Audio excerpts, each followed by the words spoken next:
حضرت یوسف علیہ السلام حضرت یوسف علیہ السلام جلیل القدر پیغمبر، حضرت یعقوب علیہ السلام کے بیٹے اور حضرت اسحاق علیہ السلام کے پوتے اور حضرت ابراہیم علیہ السلام کے پڑپوتے ہیں۔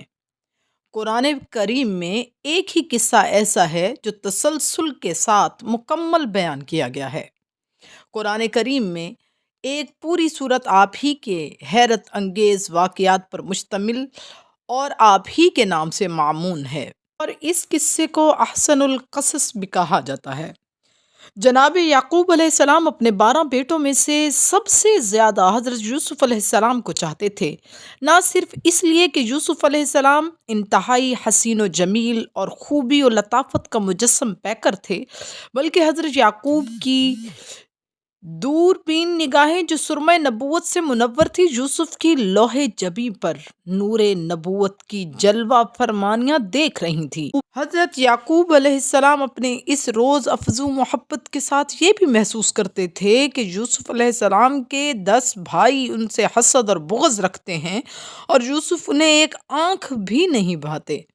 اس لیے جب حضرت یوسف علیہ السلام جب بچپن میں اپنا ایک خواب سنایا جس میں وہ دیکھتے ہیں کہ 11 ستارے اور سورج اور چاند میرے سامنے سجدے میں ہیں اور شفیق باپ سے یہ ذکر کرتے ہیں، تو آپ نے خواب کی تعبیر بتانے سے بیشتر نصیحت فرمائی کہ بیٹا، اپنا یہ خواب اپنے بھائیوں سے نہ کہہ بیٹھنا، ورنہ وہ تیرے حق میں کوئی دشمنی کی چال چلیں گے۔ اللہ تعالیٰ تجھے برگزیدہ کر کے دینی و دنیاوی نعمتوں سے سرفراز فرمائے گا۔ برادران یوسف کے سینے میں بغض اور حسد کی آگ بھڑکتی رہی۔ آخر سب نے مل کر مشورہ کیا، یوسف علیہ السلام کو قتل کر دو یا کسی دور دراز سرزمین میں پھینک دو، تاکہ باپ کی تمام تر توجیہات بلا شرکت غیر انہی ہی کو حاصل ہو جائے۔ برادران یوسف میں سے ایک نے یوسف علیہ السلام کے قتل کی مخالفت کی اور یہ مشورہ دیا کہ یوسف علیہ السلام کو قتل کرنے کے بجائے کنویں کے اندر ڈال دو، تاکہ کوئی مسافر ہی لے جائے۔ اسی طرح ہمارا مقصد بھی حل ہو جائے گا اور ہماری گردنوں پر خون ناحق کا گناہ بھی نہ ہوگا۔ مشورہ کر کے باپ کے پاس آئے اور یہ خواہش کی کہ آپ یوسف کو ہمارے ساتھ جنگل کی سیر کو بھیج دیں، تاکہ وہاں خوب کھا کر کھیل کر اپنا جی خوش کرے۔ باپ نے انکار کر دیا اور کہا کہ مجھے یہ خطرہ ہے کہ تمہاری بے خبری اور غفلت میں کہیں بھیڑیا یوسف علیہ السلام کو اپنا لقمہ نہ بنا لے۔ کہنے لگے، واہ واہ، ہم جیسے زوراوروں کے ہوتے ہوئے کیا ایسا ہو سکتا ہے؟ غرض کہ حضرت یعقوب علیہ السلام کو دھوکہ دینے میں وہ کامیاب ہو گئے اور حسب مشورہ یوسف علیہ السلام کو جنگل میں لے جا کر اندھیرے اور خشک کنویں میں ڈال دیا، اور برادران یوسف شام کو یوسف علیہ السلام کے کرتے پر خون لگا کر باپ کے پاس گریہ وزاری کرتے ہوئے آئے اور متفق اللفظ ہو کر بولے، ہم تو باہم دوڑ کا مقابلہ کرنے لگے تھے اور یوسف کو اپنے سامان کے پاس چھوڑ دیا تھا کہ بھیڑیا اسے کھا گیا۔ واقعہ یہی ہے، اگرچہ ہم یہ محسوس کرتے ہیں کہ ہماری بے کم و کاست راست گوئی کے باوجود آپ ہم پر یقین نہ لائیں گے۔ حضرت یعقوب نے فرمایا، تم غلط کہتے ہو، یوسف کو بھیڑیے نے نہیں کھایا، فی الواقع یہ تمہارا گھڑا ہوا جھوٹ ہے۔ تاہم مجھ جیسے انسان کا کام تو صرف صبر جمیل اختیار کرنا ہے۔ ادھر جنگل میں مدیانیوں کا ایک قافلہ مصر کو جاتا ہوا چاہے یوسفی کے قریب اترا اور انہوں نے ایک شخص کو پانی لانے کے لیے بھیجا۔ اس نے کنویں میں ڈول ڈالا۔ حضرت یوسف علیہ السلام نے شاید یہ سمجھا کہ بھائیوں کے دل میں رحم پیدا ہو گیا، اس لیے رسی پکڑ کے لٹک گئے۔ مسافر نے جھانک کر جب اس پیکر حسن و جمال پر نظر ڈالی تو فرط مسرت میں پکار اٹھا، کتنی خوشی کی بات ہے اور خوش نصیبی ہے کہ یہ در یکتا ہاتھ لگا ہمارے۔ تو رات سفر تکوین میں ہے کہ پھر برادران یوسف نے یوسف کو چاندی کے تقریباً 94 درہم کے بالعوض قافلہ والوں کے ہاتھ فروخت کر ڈالا، اور قافلہ والوں نے مصر جا کر مصر کے ایک اعلیٰ افسر عزیز مصر کے ہاتھ بیچ دیا، اور یوسف بڑی آن بان اور اعزاز و اکرام کے ساتھ عزیز مصر کے یہاں رہنے لگے۔ دیوانی جوانی انتہائی ناز و نعم کی زندگی، طاغوتی نظام کی پیدا کردہ حیا سوز تہذیب، اور پھر یوسف جیسے ماہر غلام کے ساتھ شبانہ روز معاشرت، یہ ساری چیزیں مل کر بیگم عزیز زلیخا یا رحیل کے خرمن صبر و سکون کو خاص تر کیے جا رہی تھی۔ چنانچہ وہ ہزار جان سے ان پر مفتون ہو گئی اور ناز و ادا کے وار یوسف علیہ السلام پر کرنے شروع کر دیے، مگر ان پر کوئی اثر نہ ہوا۔ عورت کے جب تمام وار کھالی گئے تو وہ جامع حیا سے بالکل باہر آ گئی۔ ایک روز محل کے تمام دروازے نہایت مضبوطی سے بند کر کے نسوانیت کی فطرتی پاندار کو مالا مال کرتی ہوئی بولی، یوسف جلد آ۔ اللہ ہی جانتا ہے کہ اس وقت اس نے کس طرح اس طائر عفت کو زیر دام لانے کی جد و جہد کی ہوگی، مگر نتیجہ معلوم ہے۔ یوسف علیہ السلام نے جواب دیا، تو یہ معاذ اللہ، انہو ربی احسن مسواج انہو لا یفلح الظالمون، خدا کی پناہ میں بے حیائی کا ارتکاب نہیں کر سکتا۔ جس خدا نے مجھے عزت و آبرو کی زندگی بخشی، مجھ جیسے غریب الوطن کو قصر شاہی میں بسایا اور مجھ کو اپنے انعامات اور اکرامات سے نوازا، یہ کیسے ممکن ہے کہ میں اس کی نافرمانی کر کے خود اپنے اوپر ستم کروں؟ یقیناً ایسے بد نصیب پر فلاح و کامرانی کی راہ بند ہو جاتی ہے۔ قرآن کریم نے اس موقع پر جملہ معترضہ کے طور پر یہ ارشاد فرمایا ہے، وَلَقَدْ حَمَّتْ بِهِ وَحَمَّ بِهَا لَوْلَا أَن رَّأَىٰ بُرْهَانَ رَبِّهِ، یعنی اس عورت نے اپنی کرنی میں تو کوئی کسر چھوڑی ہی نہ تھی، اور وہ ہر طرح سے یوسف علیہ السلام کے ساتھ برے ارادے پر تلی ہوئی تھی، مگر حضرت یوسف علیہ السلام پر اللہ تعالیٰ ہی کا فضل و کرم تھا اور اس کی عطا کردہ عصمت نبوت برہان رب تھی، جس نے حضرت یوسف کو ہر قسم کے لغزش سے محفوظ رکھا۔ جب حضرت یوسف علیہ السلام نے دیکھا کہ اس عورت پر واعظ و نصیحت کا کچھ اثر نہیں ہوتا اور یہ ہوس میں سرشار ہے، تو اپنی جان بچانے کے لیے دروازے کی طرف بھاگے۔ عورت نے تعاقب کیا، یوسف علیہ السلام کا پچھلا دامن ہاتھ آ گیا، کھینچ کر اسے تار تار کر دیا۔ اسی بھاگ دوڑ میں دونوں دروازے پر پہنچ گئے۔ دیکھتے کیا ہیں کہ دروازے پر عزیز مصر موجود ہیں۔ عورت نے اپنی چالاکی سے کام لیتے ہوئے خطا کو چھپانے کی خاطر فوراً بات بنائی کہ جو شخص تیری بیوی کے ساتھ فعل بد کا قصد کرے، اس کی سزا یہی ہو سکتی ہے کہ اسے قید کر دیا جائے یا کوئی اور دردناک سزا دی جائے۔ یوسف علیہ السلام نے اپنی برات ظاہر کی اور عورت کا قصور بتلایا۔ عزیز مصر اس معاملے میں حیران ہوا، مگر خود اس عورت کے ایک رشتہ دار نے یوسف علیہ السلام کی موافقت میں گواہی دی اور یہ دلیل پیش کی کہ یوسف علیہ السلام کا کرتا دیکھو، اگر آگے سے پھٹا ہو تو عورت سچی ہے، اگر یوسف علیہ السلام کا کرتا پیچھے سے پھٹا ہے تو عورت جھوٹی ہے۔ یوسف علیہ السلام راست باز پاک دامن ہے۔ عزیز مصر نے یوسف علیہ السلام کا کرتا دیکھا اور یوسف علیہ السلام کی برات اور عورت کے جرم کا قطعی یقین کر لیا۔ عورت کی سرزنش کی اور کہا، یہ تم عورتوں کی مکاریوں میں سے ایک مکاری ہے اور تمہاری مکاریاں بڑی سخت ہیں۔ یوسف علیہ السلام سے درگزر کی درخواست کی۔ یہ خبر شہر کی دوسری امیر زادیوں کو بھی پہنچی تو انہوں نے عزیز کی بیوی کو برا بھلا کہنا شروع کر دیا، جس سے ان کا اصل مقصود یہ تھا کہ اس طرح غلام کے اوپر عزیز مصر کی بیوی فریفتہ ہوگی، آخر وہ کون ہے؟ ان کی کوشش تھی کہ یوسف علیہ السلام کو ایک نظر بھر کر دیکھ لیں۔ عزیز کی بیوی نے ان کی مکاری کی باتیں سن کر انہیں اپنے یہاں بلا بھیجا اور ان کی ضیافت کے لیے مسندیں آراستہ کی۔ اب عزیز کے یہاں مصر کی تمام رعنائیاں اور دل ربائیاں سمٹ آئیں اور حسب دستور ہر ایک کو ایک ایک چھری پیش کر دی گئی کہ کھانے کے کام میں آئے۔ پھر اچانک عزیز کی بیوی نے یوسف کو ان کے سامنے بلا لیا۔ تانا زن عورتیں مشاہدہ جمال یوسفی میں مبہوت ہو کر رہ گئیں اور بے خودی میں پھلوں کے بجائے اپنے ہاتھ کاٹ لیے اور کہہ اٹھیں، خدا کی قسم یہ انسان نہیں، یہ تو کوئی مقدس فرشتہ ہے۔